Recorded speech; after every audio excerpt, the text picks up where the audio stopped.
Today's story might be the most shocking thing you hear all day. It's about the Southern Baptist Convention, the largest Protestant denomination in the United States, famous today for its staunch opposition to abortion.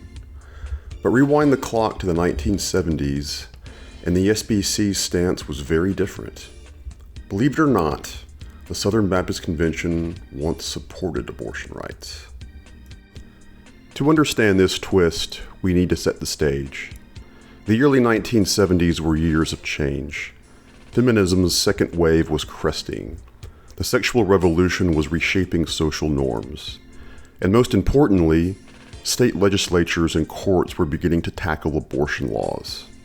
In 1973, the Supreme Court issued Roe v. Wade, striking down bans on abortion nationwide.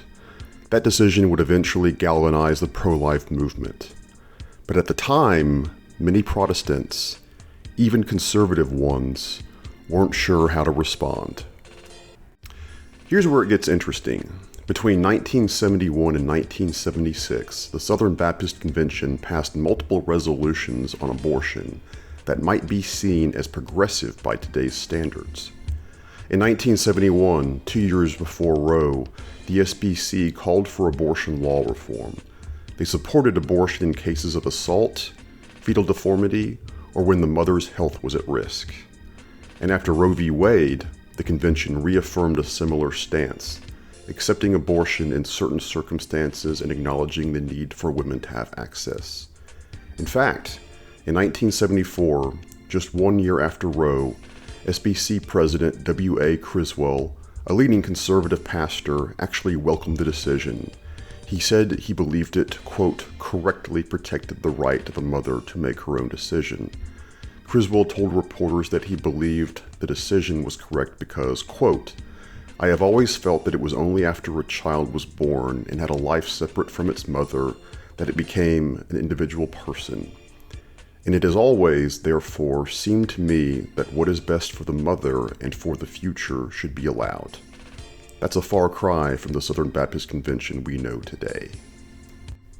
So why did Southern Baptists, of all groups, take this position? There are a few reasons. First, the theological tradition. Baptists have long emphasized individual conscience and the separation of church and state. For many, abortion was seen as a private moral decision, not something the government should dictate. Second, at the time, abortion wasn't yet the political wedge issue it later became.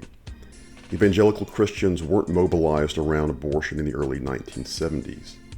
Their big issue was actually opposition to school desegregation and government interference in private Christian schools. Abortion just wasn't at the center of the culture wars yet. And third, Catholics were the loudest anti-abortion voice in the early 1970s. Many Protestants, including Southern Baptists, instinctively resisted joining what they saw as a Catholic issue. So, what happened? By the late 1970s, American politics were changing. The rise of the religious right, led by figures like Jerry Falwell and others, reframed abortion as the central moral battleground. Conservative strategists realized abortion could unite evangelicals and Catholics into a powerful political bloc. The GOP increasingly adopted pro-life stances, and evangelical denominations, including the Southern Baptist Convention, followed. By the 1980s, the SBC had reversed course. Its resolutions grew steadily stricter, denouncing abortion as murder and calling for laws to ban it. The pro-choice moment of the 1970s was over. Looking back, the Southern Baptist Convention's brief pro-choice stance reminds us how fluid history can be. What seems like a permanent, unshakable belief today may have looked very different just a generation ago. And it's also a reminder that the culture wars weren't born overnight. They were built, issue by issue, cause by cause, until abortion became the defining moral line it is today. So yes, the Southern Baptist Convention, one of today's most vocal pro-life denominations, once supported abortion law reform and even welcomed Roe v. Wade. It's a twist of history that shows how much and how quickly cultural and political landscapes can change.